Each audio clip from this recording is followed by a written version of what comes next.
Merci aux membres du conseil scientifique de nous permettre de présenter les résultats de l'étude REASYNC qui a été réalisée au premier semestre 2020 dans le cadre du réseau national SPIADI de surveillance et prévention des infections associées aux dispositifs invasifs.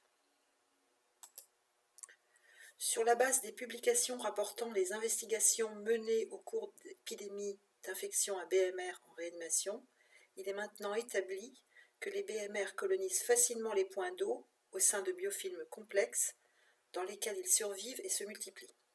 Il a été montré récemment que lors de l'utilisation des points d'eau colonisés, des aérosols sont générés autour du point d'eau dans un rayon d'au moins 1 mètre, ce qui a pour conséquence de contaminer les surfaces proches. Et en réanimation, le phénomène nommé splash effect a été relié à des épidémies d'infection principalement associées aux dispositifs invasifs. Dans le cadre du réseau national, 249 services de réanimation ont surveillé au premier semestre, pendant au moins 3 mois, des infections associées aux dispositifs invasifs, c'est-à-dire les bactéries miliées aux cathéters centraux et les PAVM. Les micro-organismes associés aux PAVM ont rarement été des BMR.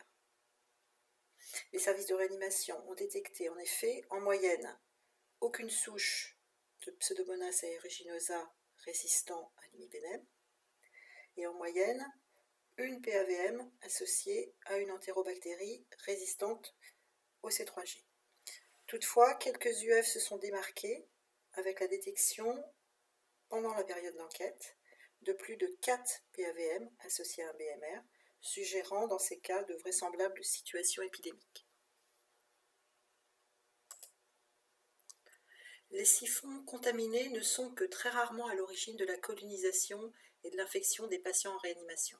Néanmoins, ce risque existe et est souvent mal connu des équipes sur le terrain. L'enquête REASYNC a proposé au service de réanimation volontaire d'évaluer le risque de contamination par les BMR de l'environnement autour des points d'eau à proximité des patients. 73 services ont participé à l'étude, qui a comporté 2 volets. Tout d'abord, l'étude de la colonisation des siphons des points d'eau par écouvillonnage des points d'eau à proximité des patients en fin de période de surveillance, et ensuite par la recherche des facteurs de risque d'infection associés à la contamination des siphons, tels que ces facteurs de risque ont été décrits par les auteurs des publications qui ont rapporté les épidémies, c'est-à-dire en particulier la notion d'élimination de fluides contaminés par les liquides biologiques, et en particulier les eaux de la toilette du patient, et la distance entre le point d'eau et le patient, et enfin l'existence d'une procédure de javélisation régulière des points d'eau. Alors les principaux résultats de cette grande enquête vont être présentés ici. Tout d'abord, concernant la colonisation des siphons. La présence de BMR ou de BHRE a été retrouvée dans près d'1 point d'eau sur 2, avec des variations extrêmes selon les services. Un peu plus d'1 tiers des points d'eau sont colonisés avec une entérobactérie productrice de BLSE, 3% avec une entérobactérie productrice de carbabénémase, et 8% avec un Pseudomonas aeruginosa résistant à l'imipenem. Et dans ce cas, dans 1 cas sur 10, c'est en lien avec la production d'une carbabénémase. Les entérobactéries les plus retrouvées ont été Enterobacter cloacae, Klebsiella pneumoniae et Citrobacter freundii. Alors pour ce qui concerne les facteurs favorisant la contamination de l'environnement du patient, les éclaboussures visibles ont été notées pour 39% des points d'eau, une absence de barrière physique alors que le point d'eau est proche du patient dans 1 tiers des cas. Concernant l'utilisation des points d'eau, il est à noter qu'elle a été très différente selon les services. Les points d'eau utilisés strictement pour l'hygiène des mains ont représenté une minorité, c'est-à-dire 7% des services.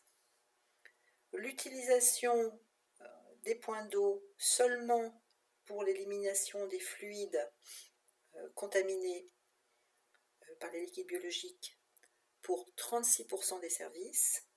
Et en fait, dans la majorité des cas, c'est-à-dire 58% des services, les points d'eau sont utilisés de façon multiple, c'est-à-dire y compris pour l'hygiène des mains et l'élimination des fluides souillés.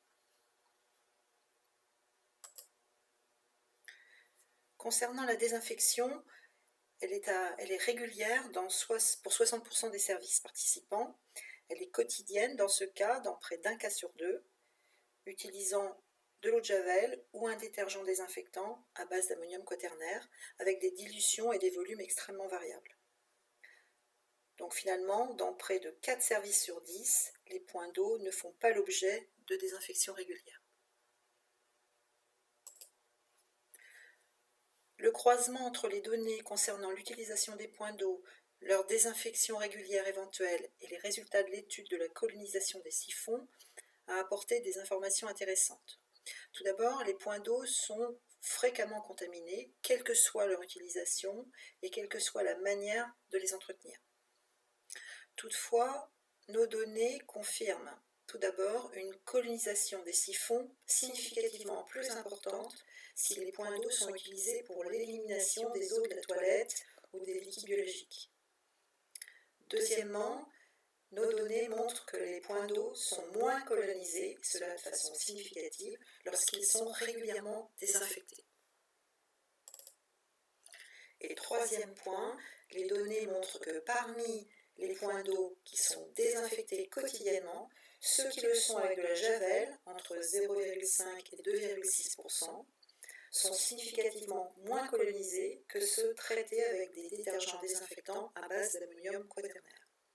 Sur ce schéma, vous avez en abscisse la prévalence de contamination des points d'eau de chacun des 73 services par les entérobactéries résistantes au C3G et en ordonnée la contamination des points d'eau avec Pseudomonas aeruginosa résistant à l'imipenem.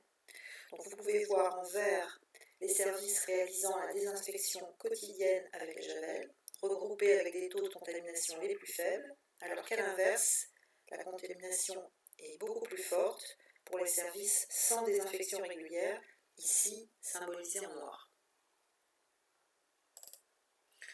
Pour finir, nos résultats ont été mis en perspective avec ceux de la surveillance des infections dans les services de réanimation participant à REASync. 55 des 73 services ont en effet surveillé leur bactériémie pendant 3 mois et détecté en moyenne une bactériémie associée à un BMR ou une BHRE. 3 services ont décrit 4 ou 5 bactériémies associées à une BMR ou une BHRE. Dans les 3 cas, la colonisation des siphons était très élevée, le traitement quotidien à la javel était absent, la présence d'éclaboussures visibles fréquentes, ainsi que la présence de points d'eau à proximité des patients sans barrière physique. Les pathogènes qui ont été retrouvés dans les siphons des points d'eau de ces 3 services et prélevés en fin de période de surveillance ont été en partie semblables du point de vue de leur appartenance à des espèces particulières. Nous avons réalisé le typage moléculaire de ces souches environnementales et cliniques et avons montré des souches clonales dans le cas d'une de ces 3 unités, l'unité 57, démontrant par ces données que dans ce service, des BMR responsables d'infection se sont effectivement établis dans les siphons des points d'eau de ce service. L'ensemble des résultats de cette enquête doivent nous rappeler que les points d'eau constituent bien sûr non pas la source des infections à BMR en réa, bien sûr, mais une source potentielle. La prévention est facile et repose sur le traitement quotidien des points d'eau avec la javel et la limitation du splash effect.